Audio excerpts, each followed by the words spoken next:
नमस्कार, मेरा नाम ज्ञानेश्वर है और आपने देखना शुरू किया है लाइव सिटीज। मेरे साथ इस वक्त देश के जाने माने लॉ गुरु और एम्बिशन लॉ इंस्टीट्यूट के डायरेक्टर आलोक कुमार रंजन जी हैं। आलोक जी, बहुत स्वागत है। आप पटना में हैं। मुझे खबर है कि पटना में भी आप अपने संस्थान का प्रारंभ करने जा रहे हैं, लेकिन पटना में इन दिनों एक बड़ा आंदोलन चल रहा है बीपीएससी अभ्यर्थियों को लेकर। प्रशांत किशोर, जो जनसुराज पार्टी के सूत्रधार हैं, पिछले 3 दिनों से पटना के गांधी मैदान में महात्मा गांधी की प्रतिमा के नीचे आमरण अनशन पर बैठे हैं इस कड़ाके की सर्दी में।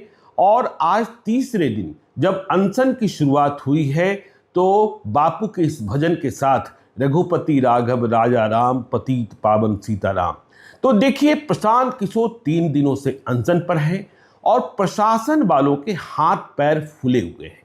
बार बार पुलिस जा रही है, प्रशासन के हाकिम जा रहे हैं, लेकिन प्रशांत किशोर न हट रहे हैं और न प्रशासन उन्हें हटा पा रहा है। जबकि ऐसे दृष्टांत हमने देखे हैं कि प्रशासन ने तुरंत कार्रवाई की है। अनशन पर बैठने वाले लोग, धरना पर बैठने वाले लोगों को गिरफ्तार कर जेल तक भेज दिया गया है। लेकिन प्रशांत किशोर कानून के जानकार भी हैं, जनसुराज में कानून के बड़े बड़े ज्ञाता हैं। क्यों ऐसा हो रहा है कि प्रशांत किशोर अनशन पर बैठे हैं, सरकार परेशान है, जनसमर्थन भी उन्हें मिल रहा है, लेकिन प्रशासन कोई कार्रवाई नहीं कर पा रही है और उन्हें वहां से हटा नहीं पा रही है? आप लॉ गुरु हैं, आपके हिसाब से देखिए, प्रशांत किशोर कह रहे हैं, कानून का हवाला दे रहे हैं, संविधान का हवाला दे रहे हैं, आर्टिकल 19 का हवाला दे रहे हैं और यह भी कह रहे हैं कि धरना और अनशन में फर्क है। हम जहां बैठे हैं वहां बैठे रहेंगे और यदि पुलिस हमें गिरफ्तार करती है तो फिर लौट कर आएंगे और बड़े आंदोलन के साथ आएंगे। आलोक जी, आपकी क्या टिप्पणी है और क्या कानून कहता है? क्यों प्रशासन के हाथ पैर फूले हुए हैं? देखिए, हमारे संविधान में जो हमारा संविधान है उसमें हर व्यक्ति को यह अधिकार है कि वो इस प्रकार का धरना प्रदर्शन कर सकता है। यदि पीसफुल प्रोटेस्ट है तो इसमें कोई विधि व्यवस्था की बात नहीं आती है। और जैसा कि हम लोग जानते हैं कि अभी तक कोई विधि व्यवस्था का मामला नहीं हुआ है। विद्यार्थी भी बहुत अनुशासित हैं और खुद प्रशांत किशोर जी जो इसको लीड कर रहे हैं वो भी बहुत अनुशासित तरीके से अपना प्रतिरोध विरोध जता रहे हैं। देखिए, हमारे संविधान में जैसा आपने अभी जिक्र किया था अनुच्छेद 19(1) क का, उसमें ये व्यवस्था है कि भाई आप वाक एवं अभिव्यक्ति की स्वतंत्रता है। तो वाक एवं अभिव्यक्ति की स्वतंत्रता लोकतंत्र का मूल मंत्र होता है। ये हर व्यक्ति को अधिकार है कि वो पीसफुल प्रोटेस्ट कर सकता है। जहां तक आपने दूसरी बात कही कि भाई धरना और इसमें अंतर है, तो मैं आपको बताना चाहूंगा कि भाई देखिए, धरना जिसको आप स्ट्राइक कहते हैं, कई लोगों को सुप्रीम कोर्ट ने कई निर्णय में कहा कि आपको जो है स्ट्राइक का अधिकार नहीं। जैसे आप जानते हैं हमारे संविधान में भी लिखा हुआ है कि कई सारे इंपॉर्टेंट पुलिस फोर्सेस हैं, मिलिट्री है, उनको इस प्रकार का अधिकार नहीं, उन पर कई सारे निर्बंधन लगाए गए हैं अनुच्छेद 33 के तहत। लेकिन सामान्य जनता पर, नागरिकों पर, नेताओं पर, जनप्रतिनिधियों पर ऐसा कोई निर्बंधन नहीं है, ऐसा कोई रिस्ट्रिक्शन नहीं है। वो पीसफुल प्रोटेस्ट कर सकता है क्योंकि ये जनतंत्र है, लोकतंत्र है। तो लोगों की आवाज आनी चाहिए। तो लोगों की आवाज लाएगा कौन? तो लोगों की आवाज आप जैसे पत्रकार लाते हैं और उन जैसे जो है जनप्रतिनिधि और नेतागण जो हैं, जो लोगों को लीड कर रहे हैं, या विद्यार्थीगण हैं जिनका भी हित कहीं ना कहीं लग रहा है उनको कि मारा जा रहा है, तो पीसफुल प्रोटेस्ट कर सकते हैं। और आप संविधान की ही बात ना करें, आप यदि दंड प्रक्रिया संहिता में, जो कि अब भारतीय नागरिक सुरक्षा संहिता हो गया है, उसमें भी जाएंगे तो कहीं ये व्यवस्था नहीं लिखी है कि आप पीसफुल प्रोटेस्ट नहीं कर सकते। जब विधि व्यवस्था की बात आएगी, जब ये लगेगा कि कानून को तोड़ा जा रहा है, सड़कों को जाम किया जा रहा है, सरकारी संपत्ति को नुकसान पहुंचाया जा रहा है, तब कानून उसमें हस्तक्षेप कर सकता है, सरकार उसमें आ सकती है, हस्तक्षेप कर सकता है। आलोक जी, देखिए, प्रशासन का कहना है कि गांधी मैदान में आप धरना और अनशन नहीं कर सकते हैं, इसके लिए गर्दनी बाग बनाया गया है, वहां चले जाइए। लेकिन प्रशांत किशोर गांधी मैदान से हटने को तैयार नहीं है और वह कह रहे हैं कि देखिए, यदि आप लाठी चलाएंगे, गोली चलाएंगे, तो पहली लाठी आपको मुझ पर चलानी होगी, गोली मुझ पर चलानी होगी। और वह 29 दिसंबर की घटना का हवाला दे रहे हैं कि कि जब मैं चला गया तो आपके एक एसपी ने यह कहा कि आपके नेता भाग गए हैं और इसके बाद आपने बर्बरता से लाठियां चलाई। प्रशांत किशोर यह भी कह रहे हैं कि मैं किसी सार्वजनिक संपत्ति को नुकसान नहीं पहुंचा रहा हूं, मैं कोई ट्रैफिक डिस्टर्ब नहीं कर रहा हूं और मैं कोई अशांति नहीं फैला रहा हूं। मैं बस इतना कह रहा हूं कि बिहार के मुख्यमंत्री नीतीश कुमार इन छात्रों से मिले, छात्रों के शिष्टमंडल से मिले, मुझसे भी न मिले और समस्या का निराकरण करें। हम सभी यहां से चले जाएंगे। क्या मांग जायज है? बिल्कुल, मैं जो समझ पा रहा हूं, देखिए जैसा आपने कहा, एक तो स्थान की आपने बात जी, विधि में, कानून में, संविधान में कोई ऐसी व्यवस्था नहीं है कि कहे कि इस सार्वजनिक स्थल पर नहीं और उस सार्वजनिक स्थल पर आप करेंगे। ये एक प्रशासनिक व्यवस्था हो सकती है, एक एडमिनिस्ट्रेटिव कन्वीनियंस का मामला हो सकता है, लेकिन कानून की किताब में किसी कानून में ऐसी बात नहीं लिखी है। ये बात तब आएगी ज्ञानेश्वर जी जब आप कहेंगे कि भाई आप सड़क पे धरना ना करें, सड़क पे प्रदर्शन ना करें, क्योंकि आम जनता को परेशानी होगी, आवाजाही में समस्या होगी, विधि व्यवस्था की समस्या हो, कई तरह की समस्या हो सकती है। कोई हॉस्पिटल जा रहा है उसमें व्यवधान होगा तो उसमें ये बात आ सकती है। तो मैं एक कानून के शिक्षक के रूप में समझ पाता हूं कि गांधी मैदान एक सार्वजनिक स्थल है। सार्वजनिक स्थल पर यदि जनतंत्र में लोग, लोकतंत्र में लोग और सर्वतंत्र में लोग नहीं करेंगे सभा और आयोजन और प्रदर्शन, तो फिर वो कहां जाएंगे? मुख्यमंत्री निवास पर तो नहीं जाएंगे। और जहां तक आपने बात कही कि भाई मुख्यमंत्री से उनकी मांग है कि उनसे कम से कम बात कर लें, तो मैं भी यही समझ पाता हूं। ये नहीं कह रहे कि मुझसे बात कर ले, वो कह रहे हैं कि विद्यार्थियों से बात कर लें। तो मेरा मानना यही, मैं यही समझ पाता हूं कि कोई भी कुशल प्रशासक वो यही करेगा कि संवादहीनता की समस्या को समाप्त करके संवाद को कायम करेगा, और संवाद ही समस्या का निराकरण कर सकता है। देखिए, विद्यार्थियों का हित सर्वोपरि है, इससे आप इनकार नहीं कर सकते, मैं नहीं कर सकता, सरकार भी नहीं करेगी, मुझे पूरी उम्मीद है। सरकार में भी बहुत जानकार लोग बैठे हैं, मुख्यमंत्री कुशल प्रशासक के रूप में जाने जाते हैं, लेकिन ये कुशल प्रशासन यहां भी दिखना चाहिए। विद्यार्थियों के मामले में ऐसी बात क्यों आ रही है कि मुख्यमंत्री जो हमारे राज्य के हैं वो विद्यार्थियों से मिलने के लिए तैयार नहीं है? ये तो लोकतंत्र का परिचायक नहीं, जनतंत्र का परिचायक नहीं है, ये तो एक प्रकार से तानाशाही की समस्या हो जाएगी। तो मुझे जो समझ में आता है कि विद्यार्थियों का हित भी इसी में और सरकार का हित भी इसी में है, और हम जैसे आम जन का भी हित इसी में है कि सरकार को उनकी बातें सुननी चाहिए, समस्या का समाधान होना चाहिए। और जहां तक ये बात है कि भाई कोई सरकारी संपत्ति, और देखिए 3 दिन से ये चल रहा है, कोई सरकारी संपत्ति को नुकसान नहीं पहुंचाया गया, सरकार के खिलाफ नारेबाजी नहीं की गई। यहां तक कि सर्वोच्च न्यायालय ने भी बात कहा है कि राइट टू फेयर क्रिटिसिज्म कोई सेडिशन का केस नहीं बना। अच्छा, तो इसमें सेडिशन का भी मामला नहीं बनता है। सीआरपीसी में विधि व्यवस्था की समस्या नहीं हो रही कि वहां पर मैजिस्ट्रेट जाकर के कोई कार्रवाई कर ले। देखिए, मैं आपको बताना चाहूंगा संक्षेप में कि सीआरपीसी में भी और बीएनएसएस में भी ये प्रावधान है कि भाई यदि लगेगा कि विधि व्यवस्था की समस्या उत्पन्न हो सकती है तो भी सरकार कार्रवाई कर सकती है। लेकिन यहां तो 3 दिन से ऑलरेडी चल रहा है ये प्रोटेस्ट, लेकिन कोई विधि व्यवस्था की समस्या नहीं आई। जहां तक आपने ये बात कही कि उनके किसी अधिकारी ने बयान दे दिया, ये अधिकारी की नासमझी कही जाए या जो कहा जाए, इस तरह के भड़काऊ बयान से समस्या का समाधान तो नहीं होगा। ये लोकतंत्र है, लोगों की आवाज आएगी और लोगों की आवाज सुनना सरकार का काम है। प्रशांत किशोर कह भी रहे हैं कि उन अधिकारियों के खिलाफ, उन पदाधिकारियों के खिलाफ जिन्होंने छात्रों पर बेरहम लाठियां बरसाई, उन्हें हम कोर्ट में कानून के हिसाब से घसीटेंगे और उनके खिलाफ लड़ेंगे कि क्या स्थितियां थी, क्या परिस्थितियां थी कि आपने लाठीचार्ज किया, बेरहमी से लाठीचार्ज किया। बिल्कुल सही बात है। देखिए, इस देश में रूल ऑफ लॉ है, जिसको हम लोग विधि का शासन कहते हैं।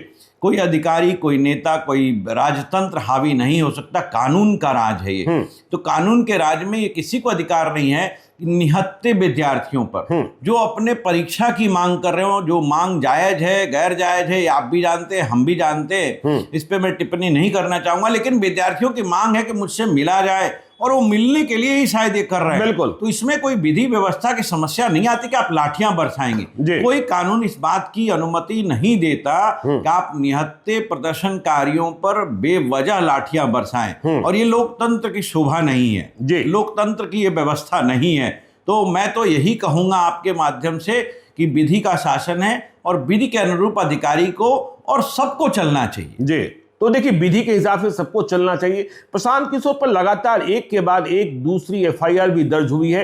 पहली प्राथमिकी 29 दिसंबर को दर्ज हुई थी, और बीएनएस के तहत देखिए धाराएं 191(2), 191(3), 190, 223, 131, 132, 324 का 4।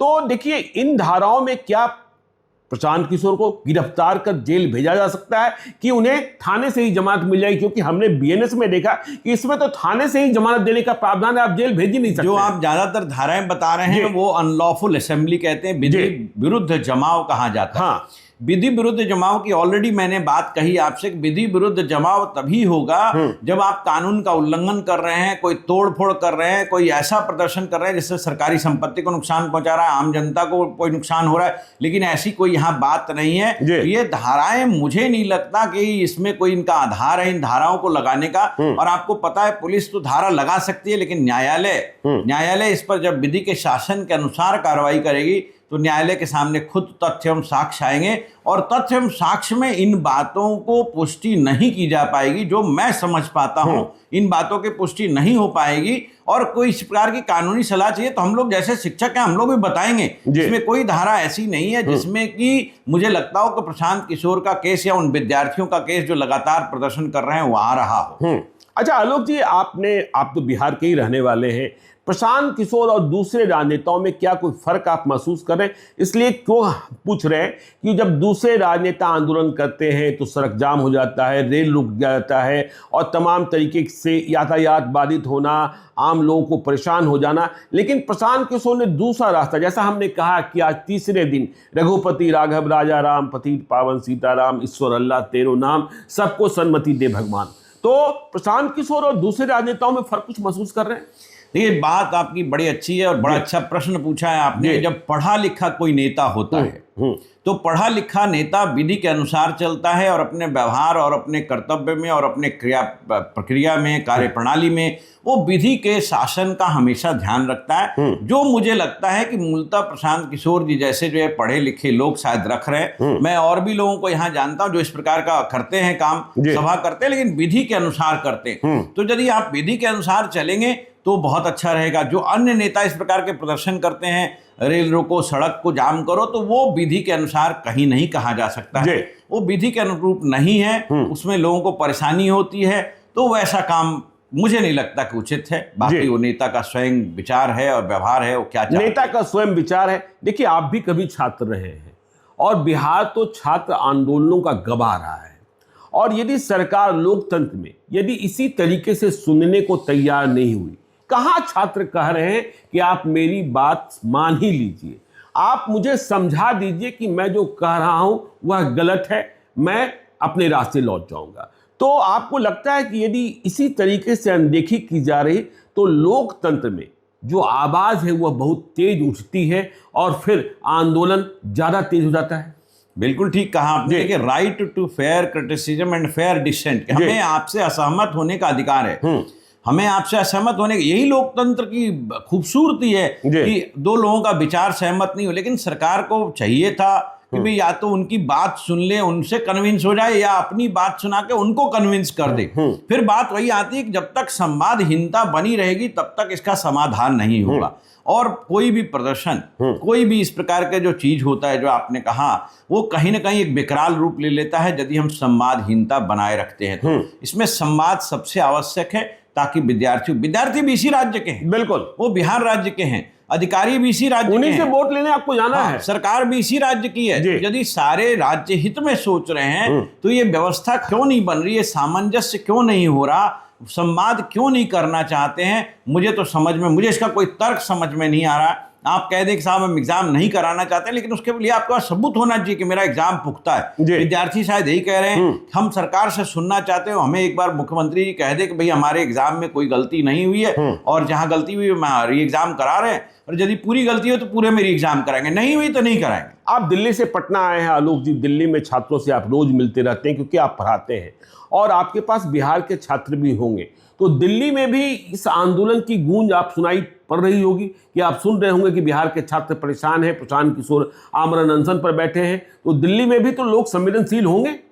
पूरे देश में इस बात की बहुत चर्चा है, मैं बताऊं, और मैं तो व्यक्तिगत रूप से बहुत व्यथित हूं सुन करके कि विद्यार्थियों पर लाठी चार्ज किया गया और विद्यार्थी इतने परेशान है। देखिए उनके कैरियर का एक बहुत अहम पड़ाव है जहां वो भी खड़े हैं। आपने सुना होगा कि बहुत सारे विद्यार्थी ऐसे हैं वहां जो ऑलरेडी परीक्षा में क्वालिफाई भी कर पाए हैं और फिर भी वहां वो प्रदर्शन में मैं शामिल हैं। सोनू कुमार नाम के एक विद्यार्थी से मिला। उस सोनू ने तो यूपीएससी का मेंस कंप्लीट कर लिया है और मार्च में इंटरव्यू होना है, फिर भी वह आंदोलन कर रहा है। पेपर अच्छा गया है, लेकिन उसे लगता है कहीं ना कहीं गड़बड़ी हुई है। तो हम सबके लिए बात करें। बिल्कुल यही लोकतंत्र है कि लोकतंत्र में सारे लोग इकट्ठे होकर के यदि एक दूसरे को समर्थन नहीं करेंगे तो लोकतंत्र नहीं चलेगा। मैं फिर से वही बात दोहराऊंगा कि जब तक विधि की कोई समस्या नहीं होती है सरकार को ऐसी कार्रवाई नहीं करनी चाहिए। और पूरे देश में ये बात जारी है तो बिहार की छवि भी बहुत महत्वपूर्ण है। यदि हम सही में कहना चाह रहे हैं कि बिहार में कुशल प्रशासन है, बिहार में कुशल प्रशासक है, तो उसका प्रदर्शन भी होना चाहिए, उसको हकीकत में दिखना भी चाहिए। और ये उपयुक्त समय है कि विद्यार्थियों की बात सुनी जाए और सरकार उसका कोई ना कोई समुचित निदान निकाले। क्योंकि देखिए इससे सिर्फ विद्यार्थी परेशान नहीं है, विद्यार्थी के सारे घर वाले, सारे समाज वाले और सारे देश में चिंता का विषय बना हुआ है। सारा देश भयाक्रांत है कि विद्यार्थियों के साथ क्या होगा। आज परीक्षा होने जा रही है, विद्यार्थियों में अनिश्चितता का माहौल है। जो विद्यार्थी पढ़ना चाह रहा है, जो विद्यार्थी कैरियर बनाना चाह रहा है, उनको आपने अनिश्चितता में रखा हुआ है। तो ये सर्वथा उचित नहीं है। अंतिम सवाल आलोक जी, केवल गांधी मैदान में अनशन पर बैठना, क्या इसके जुल्म में प्रशांत किशोर को पुलिस गिरफ्तार कर जेल में डाल दे सकती है? नहीं, देखिए जेल में डालने का तो कोई अधिकार नहीं। एक प्रिवेंटिव डिटेंशन का लॉ है। प्रिवेंटिव डिटेंशन का भी लॉ यही कहता है कि आप देखिए प्रिवेंशन के तौर पे, बचाव के तौर पे किसी को आप रोक सकते हैं। और आपको पता ही होगा पुलिस के पावर में है वो 24 घंटे किसी को पूछताछ के लिए डिटेन कर सकती है। जेल नहीं भेज सकती है प्रशांत? जेल भेजने की कोई बात ही नहीं, कोई अपराधी है ही नहीं कि जेल भेजेंगे। और अब तो कानून में बिल्कुल क्लियर कर दिया गया है कि 7 साल तक वाले जो भी अपराध हैं उसमें आप जेल नहीं भेजेंगे लोगों को। पुलिस को भी ये निर्देश दे दिया गया, सख्त निर्देश है। तो ऐसे में ये कहना बहुत मुश्किल है कि प्रशांत किशोर को जेल भेजा जा सकता है। चलिए, बहुत बहुत धन्यवाद लाइव सिटी से बातचीत करने के लिए। आप दर्शकों से मेरा अनुरोध कि यदि अब तक आपने हमारे यूट्यूब चैनल लाइव सिटी को सब्सक्राइब नहीं किया है तो जरूर कर लीजिएगा। और यदि इस वीडियो को आप फेसबुक पेज के माध्यम से देखें तो पेज को लाइक कीजिएगा। हैंडल एक्स पर भी हमें फॉलो कीजिए। धन्यवाद।